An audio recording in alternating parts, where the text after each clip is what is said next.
વાત કરીએ વરસાદની તો આજે પણ રાજ્યના તમામ જિલ્લામાં વરસાદની આગાહી કરવામાં આવી છે। રાજ્યના 8 જિલ્લામાં ભારે વરસાદ પડશે। પંચમહાલ, દાહોદ, મહીસાગરમાં ભારે વરસાદની આગાહી। સુરત, ભરૂચ, નવસારી અને વલસાડમાં પણ વરસાદ ભારે પડશે।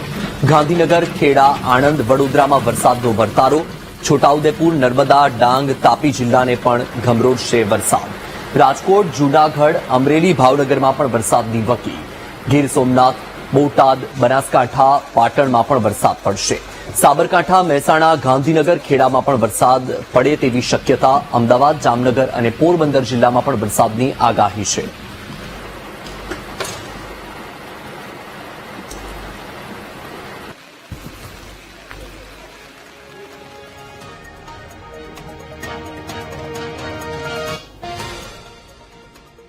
તો રાજ્યભરમાં વરસાદી માહોલ છે અને હજુ આજે પણ વરસાદી વાતાવરણ જ રહેવાનું છે, કારણ કે દક્ષિણ ગુજરાતના જે કેટલાક ભાગો છે એ ભાગોમાં ભારે વરસાદની આગાહી કરવામાં આવી છે। 8 જિલ્લા એવા છે કે જ્યાં ભારેથી અતિભારે વરસાદ પડી શકે છે। અન્ય જિલ્લાઓમાં મધ્યમથી ભારે વરસાદ થઈ શકે છે।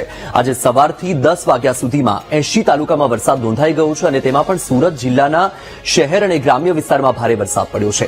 મીંડીના માધ્યમથી સમજવાનો પ્રયત્ન કરીએ કે શું પરિસ્થિતિ રહેવાની છે। તો સૌથી પહેલા તો થોડું ઝૂમ કરીને આપણે દક્ષિણ ગુજરાત અને સૌરાષ્ટ્રની સ્થિતિ સમજી લઈએ। તો આ તમારી ટીવી સ્ક્રીન પર દ્રશ્યમાં તમે જોઈ શકો છો કે આ છે દક્ષિણ ગુજરાતનો ભાગ અને તેની સાથે આ તમે જુઓ કે આ સૌરાષ્ટ્ર। સૌરાષ્ટ્રના જે આ થાન સાથે જામનગર અને આખો જે જૂનાગઢ, ઉના, ભાવનગર, અમરેલી, ગીર સોમનાથ, રાજકોટ, ગોંડલ, ચોટીલા, મોરબી આખો આ વિસ્તાર છે એ વિસ્તારમાં વરસાદ થઈ શકે છે। ભારે વરસાદ પડી શકે છે। આ દરિયાકાંઠાનો જે વિસ્તાર છે એ વિસ્તારમાં તમે જુઓ તો ખાસ કરીને આ જે ભરૂચનો વિસ્તાર છે આમોદ સાથેનો, સુરત, વલસાડ અને અહીં નવસારી સહિતનો જે વિસ્તાર છે, આજે સવારથી જ સુરતના તમામ શહેરી અને ગ્રામ્ય વિસ્તારમાં ભારે વરસાદ પડી રહ્યો છે। એમાં પણ સુરતના મહુવામાં 4 ઇંચ જેટલો વરસાદ પડી ચૂક્યો છે। વલસાડના વિસ્તારોમાં પણ વરસાદ છે। દમણ, દાદરાનગર હવેલીમાં પણ ભારે વરસાદ પડી શકે છે। તેની સાથે તાપી જિલ્લામાં પણ વરસાદી માહોલ રહેવાની પૂરેપૂરી શક્યતા। ભારેથી અતિભારે વરસાદ થઈ શકે છે। હવે વાત કરીશું પૂર્વ વિસ્તારની કે પૂર્વ વિસ્તારમાં શું પરિસ્થિતિ રહેવાની છે। તો ખાસ કરીને તમે જુઓ કે આ તરફ જે મધ્યપ્રદેશના જે ભાગો છે એ ભાગોમાં પણ ભારે વરસાદ થઈ રહ્યો છે અને તેની સીધી અસર પૂર્વ ગુજરાતના ભાગોને પણ થઈ રહી છે।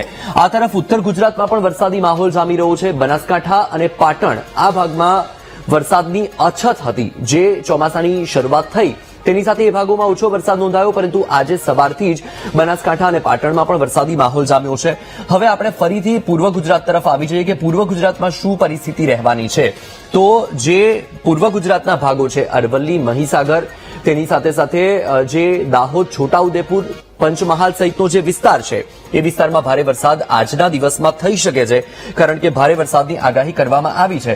હવે તમે આ પરિસ્થિતિ જુઓ કે આખો આ જે વિસ્તાર છે એમાં આ તમે દાહોદ લઈ લો, એની સાથે આ લુણાવાડા સહિતનો વિસ્તાર લઈ લો, ગોધરા, બોડેલી, આ રાજપીપળા છે, એટલે કે નર્મદા જિલ્લામાં પણ વરસાદ થાય તેવી પૂરેપૂરી શક્યતા છે। એ વિસ્તારમાં પણ ભારે વરસાદની આગાહી કરવામાં આવી છે। હવે તમે જુઓ કે આ વિસ્તારમાં અત્યારના સમયે થોડું વરસાદનું જોર ઓછું જોવા મળી રહ્યું છે, પરંતુ બપોર બાદ આ વિસ્તારમાં ભારે વરસાદ થઈ શકે છે, કારણ કે આ જે સિસ્ટમ છે દક્ષિણ ગુજરાતથી આગળની તરફ વધી શકે છે। એ પણ આપણે જોઈશું કે સિસ્ટમ ધીરે ધીરે કઈ દિશામાં ગતિ કરી રહી છે। થોડો સમયને આગળ લઈ જઈને જોઈએ। અત્યારના સમયે તમે જુઓ કે આ સૌરાષ્ટ્રનો જે વિસ્તાર છે એમાં ખાસ કરીને કોસ્ટલ બેલ્ટ એરિયા, જેમાં કચ્છનો કોસ્ટલ બેલ્ટ એરિયા પણ આવી ગયો કે એ કોસ્ટલ બેલ્ટ એરિયા એટલે કે દરિયાકાંઠાની નજીકના જે વિસ્તારો છે એ વિસ્તારમાં પણ વરસાદી માહોલ જોવા મળી રહ્યો છે। દક્ષિણ ગુજરાતનો જે ભાગ છે એમાં દરિયાકાંઠાની નજીકનો વિસ્તાર, સુરત, નવસારી, વલસાડ, ડાંગ એ વિસ્તારમાં વરસાદી માહોલ છે। ભરૂચ સહિતનો વિસ્તારમાં વરસાદી માહોલ છે। વડોદરા, અમદાવાદ એ વિસ્તારોમાં અત્યારે છૂટો છવાયો વરસાદ જોવા મળી શકે કે વાદળછાયું વાતાવરણ રહી શકે। હવે આપણે સમયને આગળ લઈ જઈને જોઈએ કે બપોર બાદ શું પરિસ્થિતિ રહેવાની છે। તો તમે જુઓ ત્યાં 2 વાગ્યાનો સમય છે અને હું થોડું તમને ઝૂમ આઉટ કરીને બતાવીશ જેથી કરીને તમે આખું ગુજરાતની પરિસ્થિતિ સમજી શકો કે શું પરિસ્થિતિ રહેવાની છે। તો હવે તમે જુઓ કે આ જે ગુજરાતનો ભાગ છે એ ગુજરાતના ભાગની પરિસ્થિતિ તમે જુઓ કે આ કચ્છ આવી ગયું અહીંયા। હવે અહીંયા તમે જુઓ કે આ સૌરાષ્ટ્રનો જે ભાગ છે, આ સૌરાષ્ટ્ર, આ સાથે દક્ષિણ ગુજરાત, આ દક્ષિણ ગુજરાત છે। સાથે આ અહીં ઉત્તર ગુજરાત અને મધ્ય ગુજરાત અને પૂર્વ ગુજરાતનો ભાગ આવી ગયો. હવે તમે જુઓ કે આ જે વરસાદી વાતાવરણ છે, બપોર બાદ આખો જે આ ગુજરાતનો ભાગ છે ત્યાં તમને વરસાદી વાતાવરણ જોવા મળી રહ્યું છે. આ 2 વાગ્યાનો સમય મેં કર્યો છે. હું તમને ફરીથી એ બતાવવા માંગીશ કે જે વરસાદી સિસ્ટમ છે એ અત્યારે દક્ષિણ ગુજરાતમાં ભારે વરસાદ થઈ રહ્યો છે.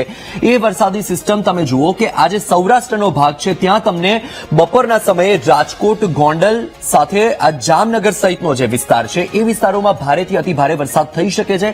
થંડરસ્ટોર્મ એક્ટિવિટી સાથે એ વરસાદ થઈ શકે છે. તમે જુઓ કે આ થોડું ઝૂમ કરીને એટલે સમજીએ છીએ કે તમે આખી વિસ્તારપૂર્વક એ જે પરિસ્થિતિ છે એને સમજી શકો. હવે તમે જો આ સૌરાષ્ટ્ર પંથક આપણે કર્યું છે તો તમે આ ધ્રોલ સાથે કાલાવડ, રાજકોટ, સાપર, વેરાવળ, ગોંડલ, જસદણ સહિતનો જે વિસ્તાર છે એ આખા વિસ્તારમાં તમને સિસ્ટમ ખાસ ત્યાં તોડાઈ રહેલી જોવા મળી રહી છે. એટલે ત્યાં ભારેથી અતિ ભારે વરસાદ થઈ શકે તેની સાથે આસપાસનો જે વિસ્તાર છે, કારણ કે આ જે સિસ્ટમ છે એટલી શક્તિશાળી હોય છે કે તેની આસપાસના કેટલા પણ કિલોમીટર સુધીનો જે એરિયા છે એરિયાને કવર કરતી હોય છે અને તેની અસર જોવા મળતી હોય છે. હવે તમે જુઓ કે આખું આ ખંભાળિયા, દ્વારકા આવી ગયું, સાથે પોરબંદર, ભાણવડ, કુતિયાણા, ઉપલેટા, જૂનાગઢ, જેતપુર, તેની સાથે આખો આ વાંકાનેર, મોરબી સહિતનો જે વિસ્તાર છે, થાન, ચોટીલા અને આ સુરેન્દ્રનગર સાથે રાણપુર, બોટાદ, ગઢડા, એટલે કે આખો જે સૌરાષ્ટ્ર પંથક છે એ વિસ્તારમાં તમને ભારે વરસાદ બપોરના સમયે જોવા મળી શકે છે. આ 2 વાગ્યાનો સમય છે. હવે આપણે થોડું ફરીથી ઝૂમ આઉટ કરીને સમજવાનો પ્રયત્ન કરીએ.